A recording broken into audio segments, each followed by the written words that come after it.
partes unida, formando um objeto. Um exemplo seria, por exemplo, esse quadro aqui. Esse quadro é branco. Para nós, claramente, está no espaço e tempo, né? Então, todo objeto que está no espaço e tempo, ele é infinitamente, potencialmente divisível, certo? Ele tem várias partes, certo? Então, você vê que ele é um complexo, né? É um múltiplo.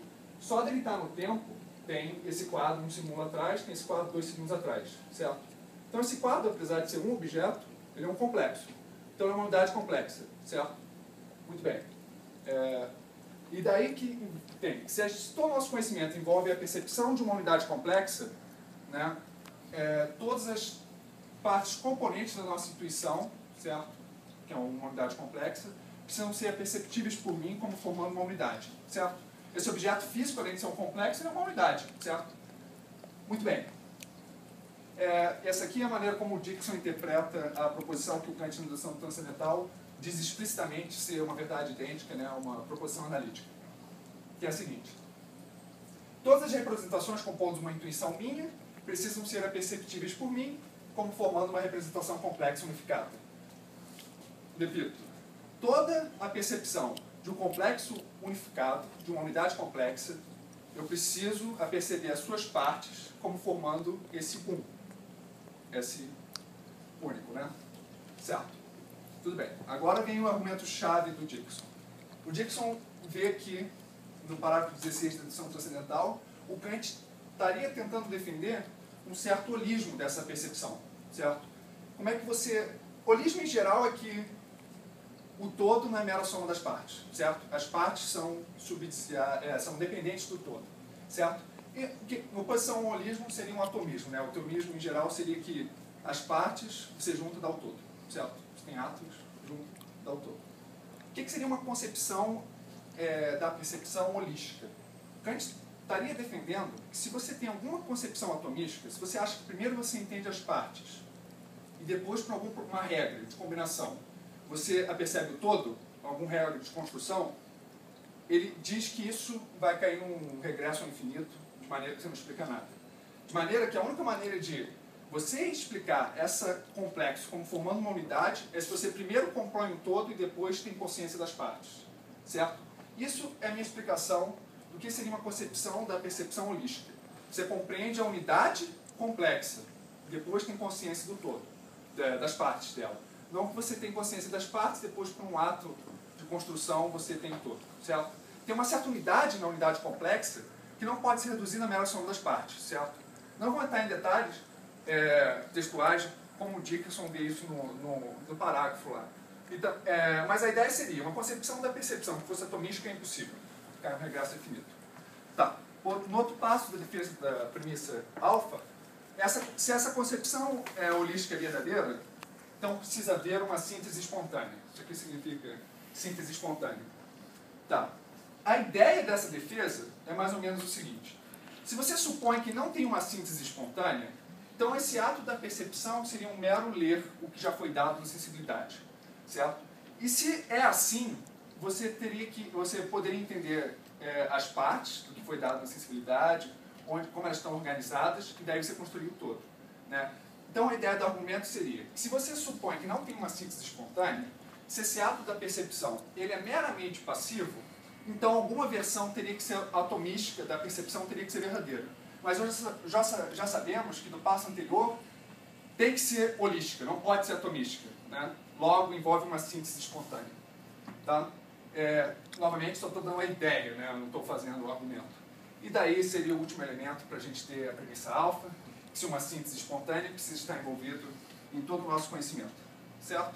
Tá, só para dar um exemplo, ou para ficar mais claro, o que seria essa concepção holística com síntese espontânea, né? Seria que eu percebo o todo, e por um ato, eu tenho um estado mental, né? E por um ato de síntese, né?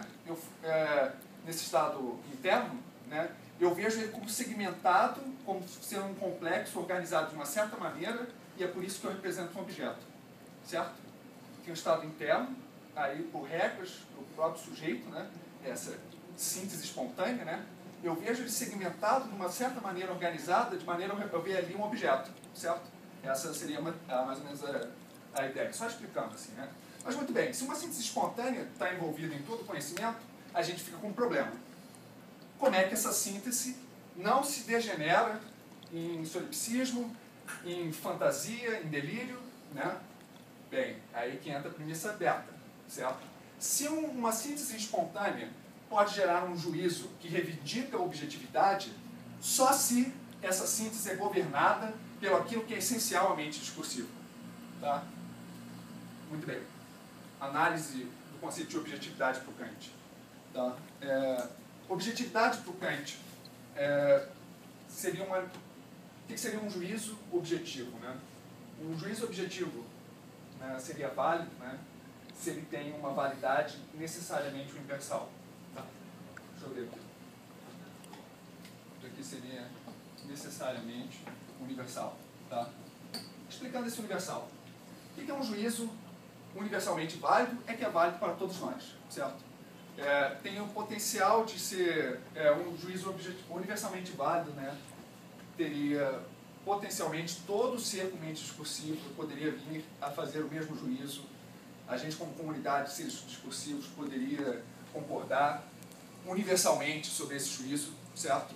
Então, por isso, que essa universalidade é porque é o mesmo para todos, certo? Agora, o que esse necessidade aqui está fazendo? Esse necessidade está fazendo que, para o Kant, não basta que esse acordo universal seja factualmente verdadeiro, sabe? Calhou de ser que todo mundo tem as mesmas psicologias empíricas, né? Tem a mesma contingência de hábitos, né? Que calhou de factualmente todo mundo concordar, certo? Por isso que vem essa necessidade. Não, essa universalidade é necessariamente, certo? Não pode ser fundada por características contingentes da mente, certo? Não é uma psicologia empírica que o Kant pede. Por isso que ele iguala a objetividade com necessária universalidade, né? Então, se você entende objetividade assim, né? E se você tem uma síntese espontânea, se tem algo subjetivo acontecendo, né? Você pede que esse juízo seja objetivo. Se esse algo subjetivo que acontece igual para todos, por isso que vai ser universal, certo? Só que, além disso, se você quer essa necessidade, então não pode ser igual para cada um de nós de uma maneira contingente. Tem que ser necessariamente igual para cada um de nós. Logo, essa objetividade do juízo tem que estar sendo governada pelo que é essencial à mente discursiva, certo? Muito bem. No próximo slide, eu coloquei aqui alguns resultados da dedução metafísica, onde o Kant iguala uma mente discursiva com basicamente uma mente que julga, certo? Pensar por Kant é basicamente julgar. Bem, mas a gente sabe quais são as funções lógicas do julgar. Isso aqui são alguns resultados que o Kant tira de outra parte da crítica, né? Que a gente já sabe que o juízo, né, já tem funções lógicas ali, né? Que seriam exatamente as categorias.